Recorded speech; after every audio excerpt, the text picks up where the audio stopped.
Halo semuanya, hubungan Islam dan negara. Kalau membahas hubungan Islam dan negara, pertanyaan yang ada mungkin adalah apakah keduanya itu ada titik temu yang mempertemukan atau keduanya itu sesuatu yang bertolak belakang. Kita bahas ya.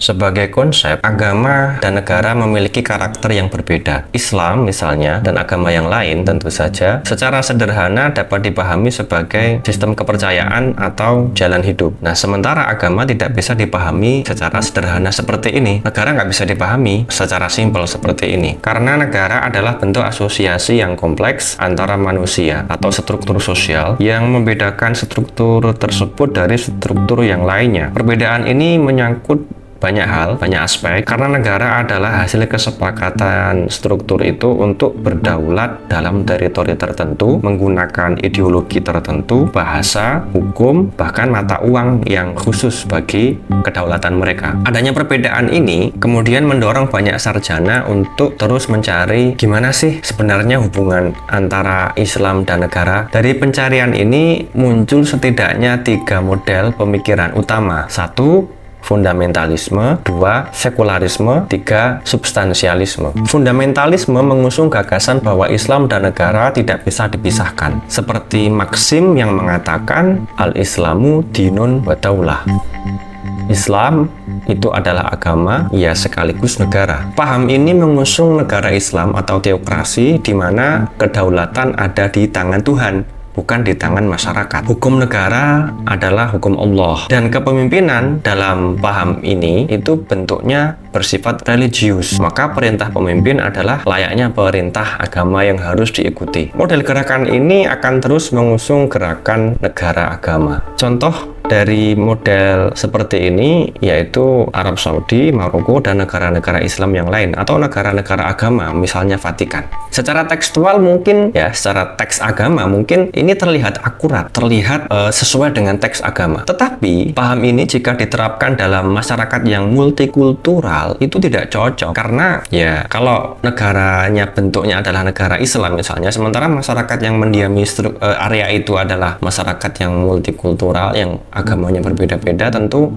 nanti akan memunculkan yang namanya mayoritarianisme, di mana kelompok minoritas pasti akan tertindas. Selain itu, kepemimpinan yang sifatnya absolut, karena kepemimpinan itu legalitasnya bersifat religius, itu rawan disalahgunakan karena tidak ada yang mengontrol, tidak ada yang berani mengontrol. Itu layaknya mengontrol Tuhan. Nah, itu adalah fundamentalisme. Yang kedua, sekularisme. Paham ini mengusung pemisahan mutlak antara agama Islam dan negara atau agama apapun.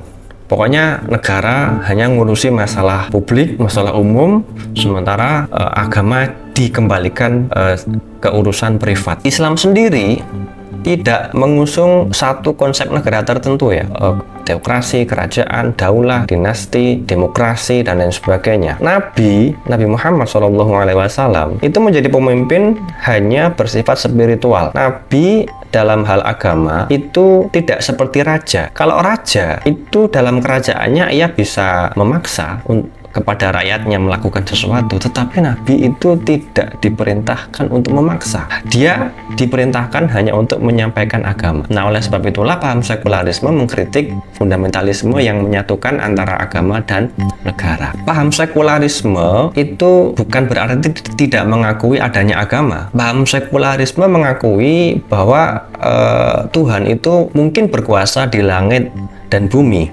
tetapi kekuasaan Tuhan ini tidak bersifat politik. Nah, jadi ya agama itu sebagai keyakinan, tapi urusan publik itu urusan politik, menjadi urusan negara. Bentuk sekularisme ini mungkin kalau diterapkan bisa meminimalisir konflik agama. Tetapi di sisi lain, peran agama di bentuk sekularisme ini itu bisa tereduksi. Terutama peran agama dalam pembentukan moral ya. Agama itu kan bisa membentuk moral seseorang dari dalam. Sementara nation state atau negara itu membentuk moral masyarakat melalui pendisiplinan lewat public policy atau aturan publik. Nah, paham fundamentalisme dan sekularisme bertolak belakang. Tetapi ada paham yang ketiga, yaitu substansialisme, yang mengusung pemikiran bahwa nilai-nilai agama, nilai-nilai Islam bisa masuk dalam sistem negara, terlepas nanti negaranya bentuknya apa. Sekilas substansialisme ini mirip fundamentalisme ya, karena seolah-olah ingin menyatukan agama dan negara. Tetapi sebenarnya substansialisme ini sama seperti sekularisme juga, mengakui kekuasaan Allah, kedaulatan Allah, tetapi tidak mengkaitkan kekuasaan Allah dengan kedaulatan politik dan hukum. Substansialisme hanya menitik beratkan aspek moral agar masuk dalam sistem negara, terlepas nanti negaranya bentuknya apa.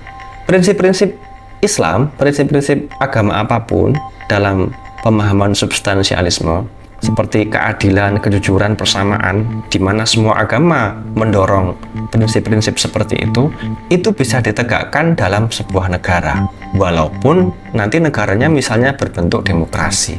Jadi substansialisme ini berusaha menggabungkan antara fundamentalisme dan sekularisme. Sepertinya substansialisme ini muncul dari pemahaman Islam itu omnipresence. Islam itu bisa hadir di mana-mana. Agama itu bisa hadir dimanapun tempatnya. Mau di negara sekuler, agama bisa hadir. Agama bisa dimasukkan dalam sistem negara sekuler. Ini menurut pemahaman substansialisme. Pemahaman ini sangat kontekstual dan fleksibel ya. Tetapi di sisi lain, pemahaman ini nanti juga bisa menciptakan tumpang tindih antara agama dan politik. Ya, contohnya saja di Indonesia ya, walaupun negaranya demokrasi, tapi demokrasinya berketuhanan. Nah, kadang masyarakat Islam yang mayoritas itu sangat menguasai, sehingga kadang masyarakat minoritas tertindas. Karena kebijakan publiknya dikuasai yang mayoritas. Tapi itu pilihan terbaik daripada fundamentalisme yang mengusung negara Islam, misalnya Indonesia jadi negara Islam. Tentu minoritas semakin tertindas karena fundamentalisme atau negara Islam tidak bisa dipaksakan diterapkan untuk negara yang masyarakatnya multikultural seperti Indonesia. Tapi kita di Indonesia, negara ini mengusung demokrasi, ada ketuhanannya, ada aspek sosialnya, terutama Pancasila itu yang berusaha untuk mengcover kebutuhan bangsa Indonesia. Nah, menurut kalian Indonesia itu sekularisme atau substansialisme? Kalau fundamentalisme tidak ya, karena tidak mengusung agama tertentu dalam sistem negaranya, tapi mengakui adanya ketuhanan. Menurutmu bagaimana? Terima kasih.